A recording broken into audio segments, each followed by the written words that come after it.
certain nombre de méthodes inventées par ces militaires français vont faire école. Oui, dans des contextes différents. Exact. Mais pour être tout à fait exhaustif, il me faut aussi vous dire que la guerre révolutionnaire... Plutôt, attendez, contre-révolutionnaire. Vous avez raison. Donc cette guerre moderne, pour reprendre l'expression de Trinquier, prévoit aussi d'autres actions.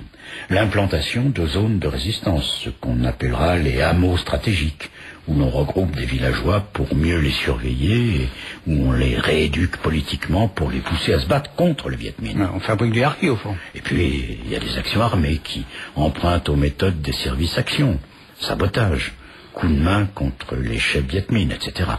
Et d'ailleurs, c'est souvent le célèbre 11e choc qui sera à l'œuvre. Attendez, le 11e choc, c'est le bras armé du SDEC. Hein. Oui, oui, il faut le rappeler, a été créé par Rossarès.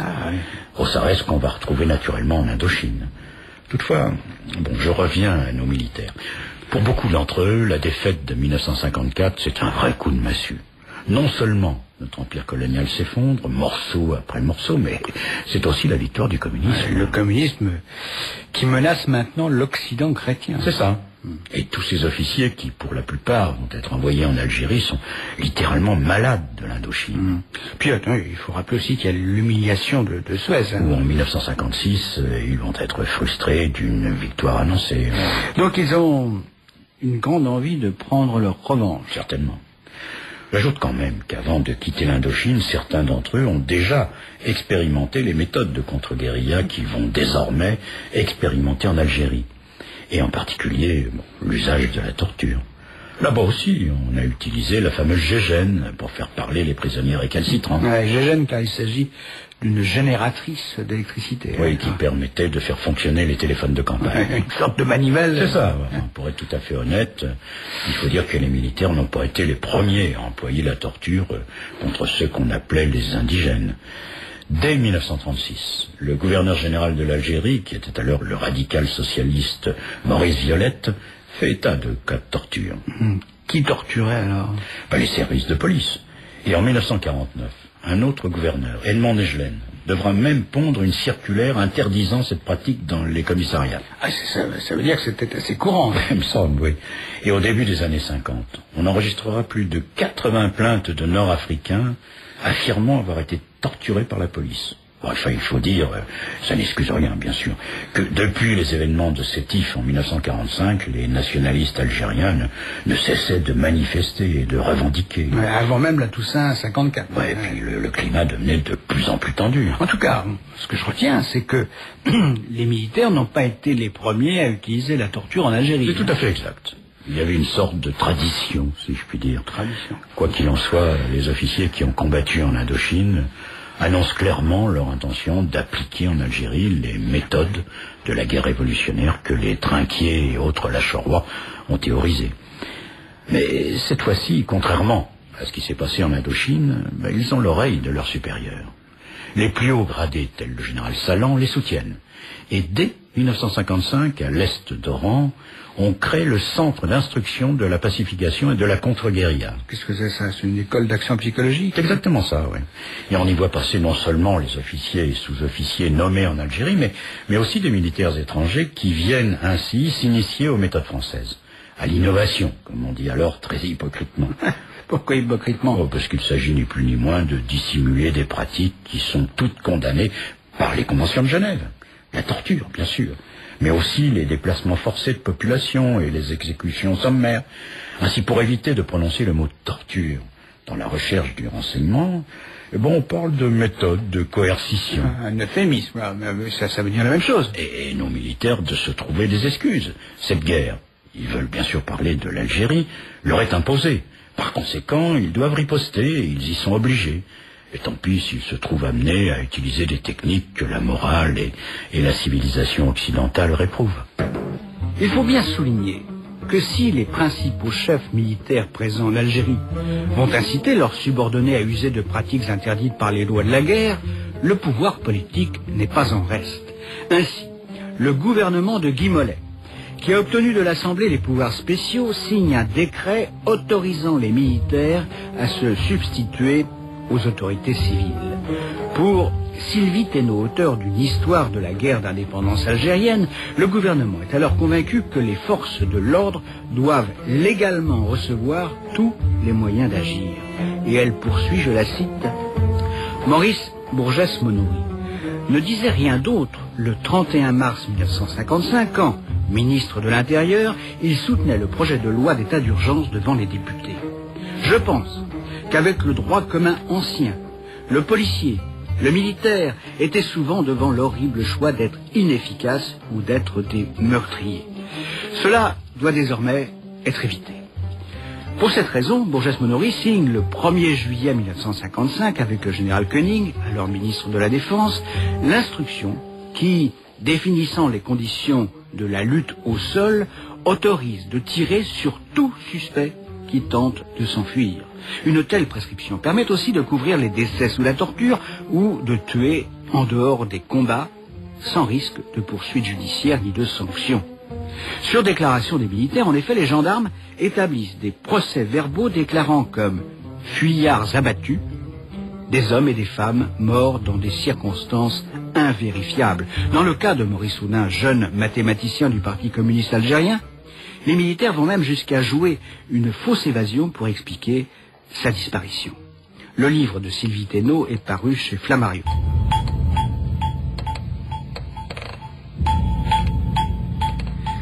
Ici, je voudrais vous parler d'événements qui, après coup, apparaissent comme le prélude de la bataille d'Alger. Je parlais des émeutes de Philippeville, en août 1955. À cette date, il faut le noter, l'état d'urgence a déjà été décrété en Algérie. Avec quelles conséquences ? Les pouvoirs de la police sont considérablement renforcés. Mais ça n'empêche pourtant pas le FLN de perpétrer des attentats. À Philippeville, par exemple, en juin 1955, plusieurs bombes éclatent. Et un ouvrier pied noir est violemment assailli à coups de pelle par l'un de ses collègues, un musulman. Il est grièvement blessé. Un fait divers ? Non, la police estime qu'il s'agit d'une tentative d'assassinat politique. Et comme elle est débordée par la recrudescence du terrorisme, elle remet le coupable aux mains du futur général Osarès. Ah, et lui, alors, que fait-il là ? Il est toujours membre du service action du SDEC. Osarès a été envoyé dans le Constantinois quelques semaines seulement après la Toussaint 1954. Avec quelle mission ? Le renseignement. Et ça signifie que notre service d'espionnage est d'ores et déjà engagé dans la lutte contre les FLN. À l'époque, on pense en effet que les nationalistes algériens sont manipulés par Moscou. Et déjà, le service action a éliminé un certain nombre de militants ou envoyés par le fond des bateaux chargés d'armes. Des opérations auxquelles a participé Osarès ? Naturellement. Toutefois, officiellement, le SDEC ne peut pas agir sur le territoire français. Mais l'Algérie fait partie de la France. Encore. Oui. On a trouvé un subterfuge pour envoyer Osarès là-bas. Il est en principe incorporé dans un régiment de para. Mais en réalité, il travaille étroitement avec les services de police et les gendarmeries. Alors, revenons à ce musulman qui a attaqué son collègue pied noir. Osarès l'interroge. Il veut savoir à quelle organisation il appartient et qui lui a donné des ordres. Oui, en sortie, il veut remonter la filière. En effet. Et pour le faire parler, il utilise les méthodes qu'il a déjà expérimentées en Indochine. Alors, la torture. Bien sûr. Mais malheureusement, ce type résiste. Et Osarès finit par le tuer. N'inventons rien, c'est Osarès lui-même qui a raconté cet épisode dans ses mémoires. Et ce livre qui a fait scandale. Oui, parce que ce général a reconnu de façon très franche les nombreux assassinats qu'il a commis. Et la pratique systématique de la torture. Osarès a même utilisé un mot terrible pour illustrer son action en Algérie. Il a dit « j'étais un nettoyeur ». Et c'est donc en tant que nettoyeur qu'il a été envoyé en Algérie ? Exactement. Le SDEC voulait liquider le FLN. Et la liquidation de ses membres faisait partie de l'objectif. Surtout quand il refusait de parler. Et observez qu'un homme comme Osarès n'a jamais eu d'état d'âme. Aujourd'hui encore, il n'éprouve aucun remords. Une vocation de tueur, en somme. Non. Osarès n'a rien d'une brute épaisse. C'est plutôt un intellectuel épris de culture classique. Rien ne destiné à devenir l'assassin qu'il est devenu. Il faut aussi dire que ce farouche gaulliste a choisi très tôt l'action clandestine. Donc la résistance ? Oui. Et ensuite, ça a été les services secrets. Et puis, l'engrenage de la violence. Mais une violence qu'il justifie. En exécutant des personnages qui ont des liens avec le terrorisme, Aussaresses a le sentiment de faire son devoir et de remplir des tâches que ni la justice, ni la police ne peuvent ou ne veulent accomplir. Le sale boulot, ça. C'est ça. Ouais. Et je reviens sur la question, là.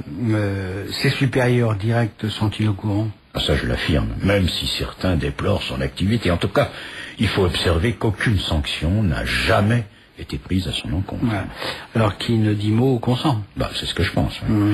Après cette parenthèse, si vous voulez bien, revenons aux événements de Philippeville. Le 20 août 1955, une véritable émeute éclate dans le Constantinois. Une émeute spontanée? Non, derrière, il est évident qu'il y a le FLN. En tout cas, cette insurrection est d'une extrême violence et embrase des dizaines de villes et villages. Des femmes, des paysans s'en prennent essentiellement aux Européens. Un vrai massacre. On comptera plus de 100 morts. Et ça rappelle un peu ce qui s'est passé à Sétif 10 ans plus tôt. La différence que le FLN n'existait pas encore et que le déchaînement de la violence côté musulman n'était pas prévu. Quoi qu'il en soit.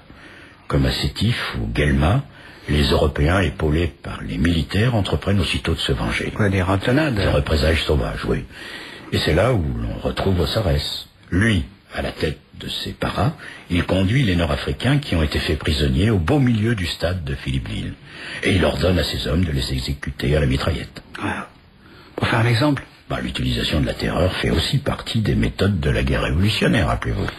Ouais. Alors, combien de morts? Difficile à dire. Selon certains chiffres, il y aurait eu jusqu'à 12 000 morts, mais ce chiffre me paraît exagéré. En tout cas, des centaines et des centaines de morts, ça, c'est certain. Et encore une fois, alors, Aussaresses n'encourt aucun reproche. Aucun. Non, bien au contraire. C'est-à-dire? Le général Massu fait le déplacement de Philippeville pour venir féliciter le commandant Aussaresses. Ça paraît inouï, hein? Oui, mais ça mérite quand même une explication. Les félicitations reviennent à l'homme qui, grâce à la pertinence des renseignements qu'il a recueillis avant le déclenchement de l'insurrection, a sans doute permis de sauver de nombreuses vies de pieds noirs et d'Européens en général. Et comment alors? Il a pu faire désarmer à temps les postes militaires et les gendarmeries. Pourquoi alors? Afin d'empêcher les rebelles de s'emparer des armes qui s'y trouvaient? En effet, oui. Mais, de la part de Massu, là, aucune allusion aux assassinats perpétrés dans le stade? Apparemment non. Toutefois, j'étais pas sous la table quand les deux hommes se sont rencontrés. J'imagine. Mais cette terreur, exercée par Aussaresses, entre autres, n'était-elle pas contre-productive? Vous voulez dire qu'elle risquait de creuser encore un peu plus le fossé entre les deux communautés algériennes? Oui, et d'hypothéquer gravement l'avenir. Et d'empêcher toute réconciliation, c'est certain. Mais un type comme Aussaresses se moquait bien de la réconciliation. Ce que voulaient les chefs de l'armée, c'était la destruction de ce qu'ils appelaient l'OPA, l'organisation politique et militaire de la rébellion. Pour eux, la paix, c'est-à-dire en fait la soumission des Algériens, était à ce prix. La soumission? Évidemment. Mais c'est bien plus tard qu'on emploiera les grands mots. La fraternisation, par exemple. Mais en 1955, alors que la rébellion est encore toute jeune, c'est l'éradication qui est à l'ordre du jour. Et bien sûr, le maintien des traditions coloniales. Le statu quo, quoi. Mais, pardonnez-moi, je reviens un peu en arrière, là. Vous avez dit que Aussaresses savait qu'une insurrection allait éclater dans le Constantinois. C'est parfaitement exact. Alors, n'aura-t-il pas été possible de la prévenir? Écoutez, franchement, je ne sais pas. On peut se poser la question, effectivement. Alors, allons un peu plus loin. N'est-il pas possible d'imaginer qu'on n'a rien fait pour éviter ce drame? Si je vous dis ça, c'est que je me souviens de notre entretien sur les événements de Sétif, hein? Oui, je vois.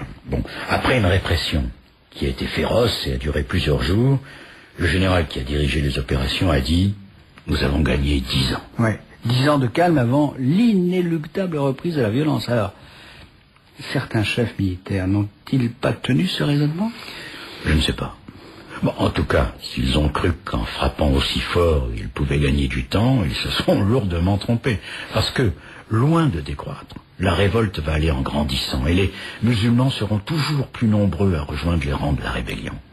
Et on assistera à une sorte de paroxysme fin 1956. Juste avant la bataille d'Alger? Oui. Une bataille dont nous reparlerons longuement la semaine prochaine. Une bataille où nos preux de la guerre révolutionnaire et de l'action psychologique vont donner, si je puis dire, toute la mesure de leurs talents très spéciaux. La revue Historien a récemment consacré un dossier à la bataille d'Alger et à ses prémices. Et justement, l'historien Rémi Koffer écrit ceci à propos des événements du Constantinois d'août 1955. La révolution est en jeu, estime Youssef Zigoud, le Saint-Just du Constantinois. Muré dans sa détermination, le nouveau chef de la Wilaya II commence à entrevoir un effroyable quitte-ou-double, qu'on parvienne à lancer la région dans un processus d'insurrection générale, et voici les frères d'armes des Aurès soulagés. Voilà l'énergie qui circule à nouveau entre les wilayats, l'initiative qui change définitivement de camp. Après mûre réflexion, le projet prend forme, plan qui conduit, il le sait, droit vers la guerre totale. Entre le 25 juin et le 1er juillet 1955, Zigoud réunit à Zaman une conférence générale de sa wilaya. L'opération, qu'il décide alors avec l'accord souvent enthousiaste de ses subordonnés, que la mort n'effraie pas, ni la leur, ni celle des autres, devra durer 3 jours pleins. Au programme, attaque de casernes, de postes de police, de gendarmerie, d'objectifs économiques et liquidation systématique de traîtres. Quel qu'en soit le prix, il s'agit de jeter frontalement les musulmans contre les Européens. Comme en mai 1945, à Sétif et à Guelma, le sang va couler, c'est vrai. Il y aura des martyrs, beaucoup de martyrs, mais après une telle hécatombe, impossible de revenir en arrière. Par ses représailles, l'armée française se chargera de creuser elle-même le fossé entre les communautés. Provocation, répression, mobilisation, le cycle infernal